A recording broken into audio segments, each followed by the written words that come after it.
धनानुगुणं चिकित्सा। कस्मिंश्चित् ग्रामे चिन्मयः नाम कश्चित् धनिकः आसीत्। तं ग्रामं परितः कोऽपि तादृशः धनिकः न आसीत्, परन्तु सः महाकृपणः आसीत्। कृपणः चिन्मयः कदाचित् नेत्रवेदनया बाधितः अभवत्। तस्य नेत्राभ्यां निरन्तरं जलं प्रवहति स्म। अत्यधिकं तापः, शिरोवेदना, पादकम्पनम् इत्यादयः अपि आरब्धाः। तेनैव सह दृष्टिमन्दता अपि आरब्धा। पार्श्वग्रामे कश्चित् प्रसिद्धः वैद्यः आसीत्। तेन दीयमानानि औषधानि रामबाणसदृशानि भवन्ति स्म। तादृशः अन्यः वैद्यः तस्मिन् प्रदेशे एव कोऽपि न आसीत्। तस्य वैद्यस्य कश्चित् विशिष्टः स्वभावः आसीत्। सः रोगिणः परिस्थितिम् अवलोक्य तदनुगुणम् औषधं ददाति स्म। तदनुगुणम् एव धनं स्वीकरोति स्म च। रोगिणः दरिद्राः चेत् तेभ्यः योग्यम् औषधं दत्त्वा ते यावत् धनं ददति तावदेव स्वीकरोति स्म। रोगिणः धनिकाः चेत् तेभ्यः अधिकधनं प्राप्नोति स्म।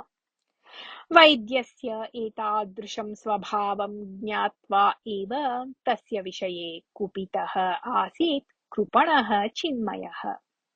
पूर्वं कदाचित् तस्मात् वैद्यात् एव चिकित्सां प्राप्य अनन्यगतिकया 100 रूप्यकाणि दत्तवान् आसीत् सः।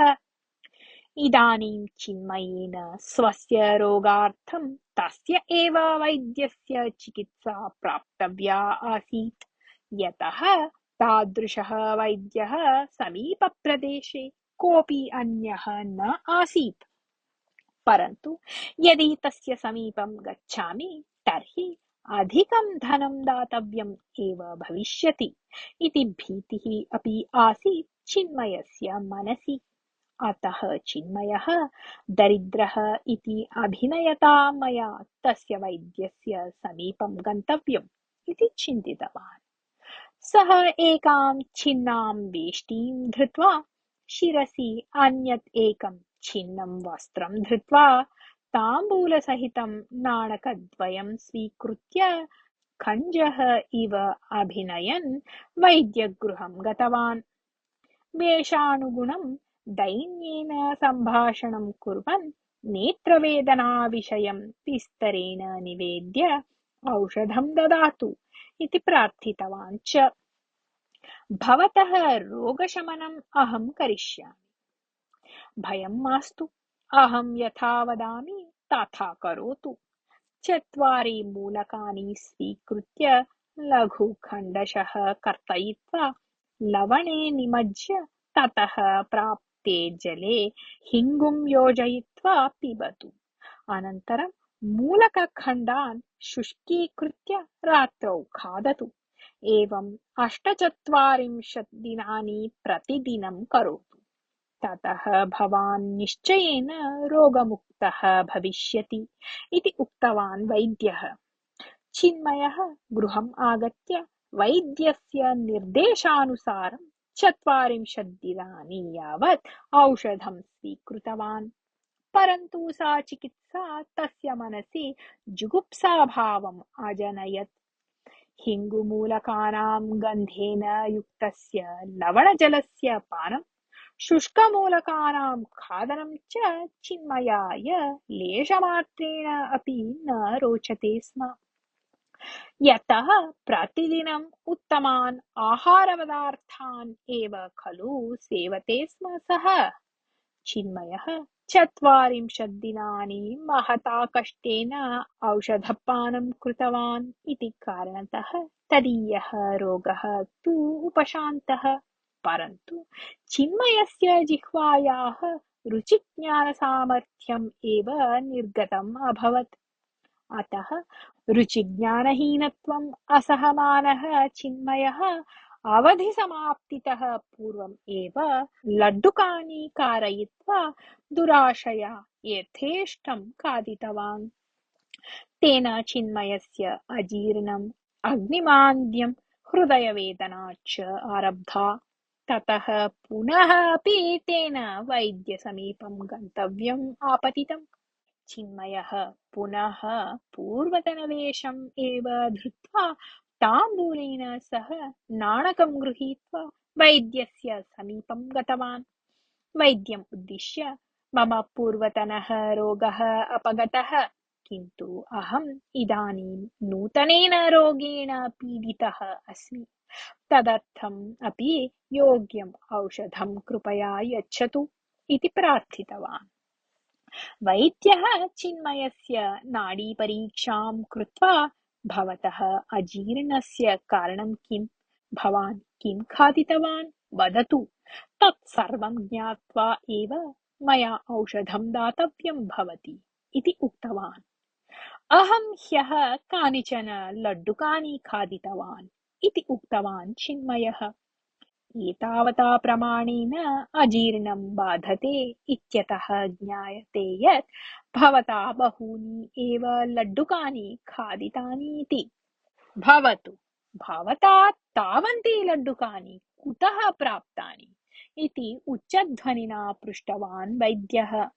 चिन्मयः विषयपरिवर्तनं कर्तुम् इच्छन्, हन्त, महती उदरवेदना, सोढुम् अशक्यम् एतत्। स्वामिन्, प्रथमम् औषधं ददातु, अनन्तरं सर्वं वदिष्यामि इति उक्तवान्।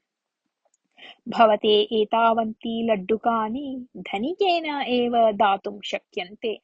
लड्डुकदाता धनिकः कः सः वदतु, अनन्तरम् एव अहम् औषधं दास्यामि। रोगं यः उत्पादितवान् सः चिकित्साव्ययं दातुम् अपि शक्यः स्यात् एव। कः सः इति कोपेन पृष्टवान् वैद्यः। सः लड्डुकदाता चिन्मयः। अहं तस्य गृहे कार्यं करोमि स्म। बहूनि दिनानि अतीतानि इति कारणतः तं द्रष्टुं ह्यः तस्य गृहं गतवान् आसम्। सः प्रीत्या प्रभूतानि लड्डुकानि दत्तवान्। जिह्वाचापलता कारणतः अहम् अधिकं खादितवान् इति उक्तवान् चिन्मयः। तर्हि भवतः चिन्ता किमर्थम्? चिकित्सार्थं 50 रूप्यकाणि आवश्यकानि इति तम् उक्त्वा, ततः तावत् धनम् आनयतु, गच्छतु। भवतः आगमनात् पूर्वम् औषधं सज्जीकरिष्यामि इति उक्तवान् वैद्यः। एवं धनस्य याचना अनुचिता खलु स्वामिन्? तेन दत्तानि लड्डुकानि खादन् अहं रोगार्थम् आह्वानं दत्तवान्। इदानीम् औषधव्ययार्थम् अपि धनं कथं पृच्छेयम्? मया तत् न शक्यते इति उक्तवान् चिन्मयः। भवता न शक्यते चेत् अहम् एव स्वयं पृष्ट्वा धनं स्वीकरिष्यामि। अद्य मया चिन्मयस्य ग्रामः गन्तव्यः अस्ति।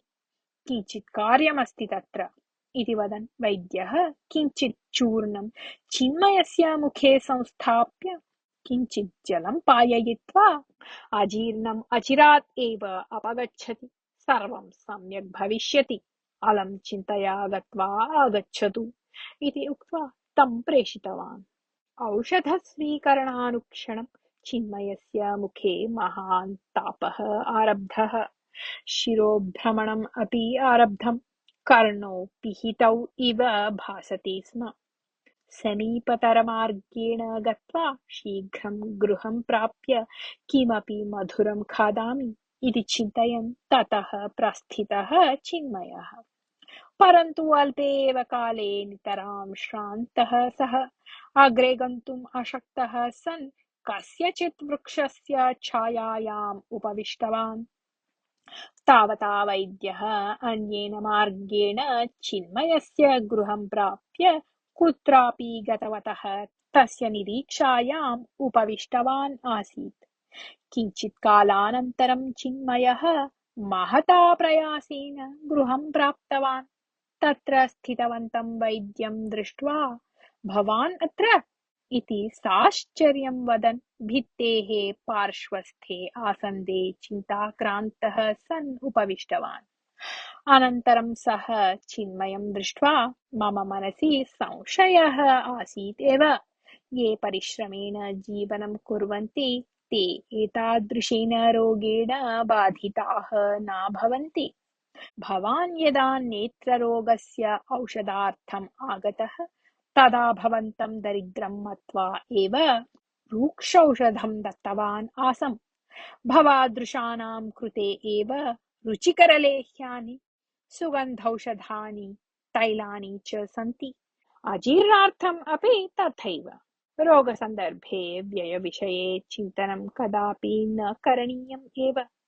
व्ययविषये अधिकं चिन्तनं कृतं चेत् महत् कष्टम् अनुभोक्तव्यम् एव।